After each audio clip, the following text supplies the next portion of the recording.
CM Siddaramaiah ಅವರ ಪತ್ನಿ ಪಾರ್ವತಿ ಅವರು ಮೂಡಾ ಪ್ರಕರಣಕ್ಕೆ ಸಂಬಂಧಿಸಿದಂತೆ ಮೂಡಾ ಆಯುಕ್ತರಿಗೆ ಪತ್ರ ಬರೆದಿದ್ದಾರೆ.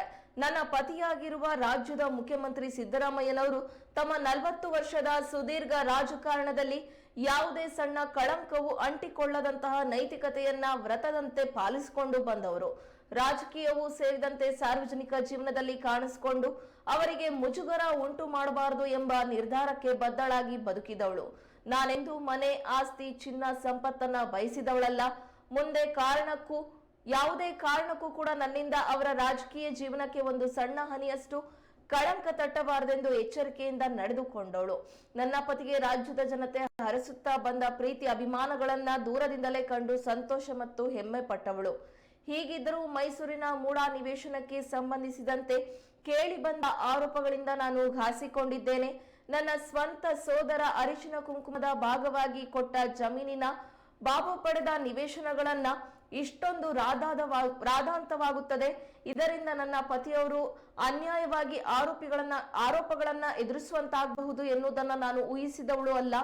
ನನಗೆ ಈ ನಿವೇಶನ, ಮನೆ, ಆಸ್ತಿ, ಸಂಪತ್ತು ಯಾವುದೂ ಕೂಡ ನನ್ನ ಪತಿಯ ಗೌರವ, ಘನತೆ, ಮರ್ಯಾದೆ ಮತ್ತು ಅವರ ನೆಮ್ಮದಿಗಿಂತ ದೊಡ್ಡದಲ್ಲ.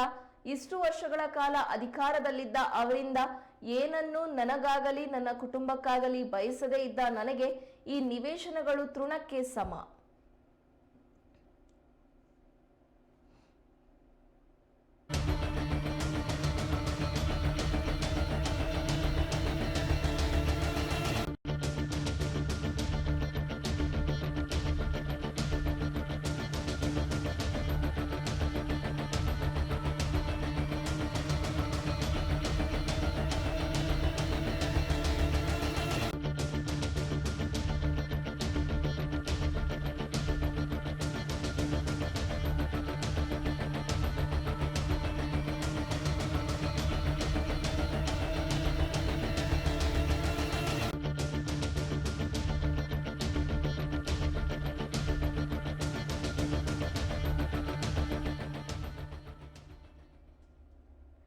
ಈ ಹಿನ್ನೆಲೆಯಲ್ಲಿ ವಿವಾದಕ್ಕೆ ಕಾರಣವಾಗಿರುವ ಮೂಡಾದ 14 ನಿವೇಶನಗಳನ್ನ ವಾಪಸ್ ಮಾಡಲು ನಿರ್ಧರಿಸಿದ್ದೇನೆ.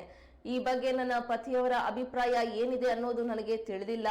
ನನ್ನ ಮಗನ ಬಳಿಯಾಗಲಿ ನನ್ನ ಕುಟುಂಬದ ಇತರ ಸದಸ್ಯರ ಬಳಿಯಾಗಲಿ ಇದರ ಬಗ್ಗೆ ನಾನು ಚರ್ಚಿಸಿಲ್ಲ. ಇದು ನಾನು ನನ್ನ ಆತ್ಮಸಾಕ್ಷಿಯ ಕರೆಗೆ ಓಗೊಟ್ಟು ಪ್ರಜ್ಞಾಪೂರ್ವಕವಾಗಿ ಕೈಗೊಂಡಿರುವಂತಹ ತೀರ್ಮಾನ. ಈ ಹಂತದಲ್ಲಿ ಇಂತಹ ನಿರ್ಧಾರಕ್ಕೆ ಏಕೆ ಬಂದಿದ್ದೀರಿ ಎಂದು ಯಾರಾದರೂ ಕೇಳಬಹುದು. ಆರೋಪ ಕೇಳಿ ಬಂದ ದಿನವೇ ನಾನು ಈ ನಿರ್ಧಾರ ಮಾಡಿದ್ದೆ. ಆದರೆ ಮೂಡಾ ನಿವೇಶನ ಹಂಚಿಕೆಯ ಆರೋಪವನ್ನ ರಾಜಕೀಯ ದುರುದ್ದೇಶದಿಂದ ಮಾಡಲಾಗಿದ್ದು, ಈ ಅನ್ಯಾಯದ ವಿರುದ್ಧ ಹೋರಾಡಬೇಕು, ಅವರ ಸಂಚಿಗೆ ನಾವು ಬಲಿಯಾಗಬಾರದು ಎಂದು ಕೆಲವು ಹಿತೈಷಿಗಳು ಹೇಳಿದ ಕಾರಣಕ್ಕೆ ನಿವೇಶನ ವಾಪಸ್ ಮಾಡಬೇಕೆಂಬ ನಿರ್ಧಾರವನ್ನ ಕೈಬಿಟ್ಟಿದ್ದೆ. ಈ ನನ್ನ ನಿರ್ಧಾರ ಅಚಲವಾಗಿದ್ದು, ಈ ನಿವೇಶನಗಳನ್ನ ವಾಪಸ್ಸು ನೀಡೋದರ ಜೊತೆಗೆ ಮೂಡಾಕ್ಕೆ ಸಂಬಂಧಿಸಿದ ಎಲ್ಲ ಆರೋಪಗಳ ಬಗ್ಗೆ ಸಮಗ್ರ ತನಿಖೆ ಮಾಡಬೇಕೆಂದು ಆಗ್ರಹಿಸುತ್ತೇನೆ.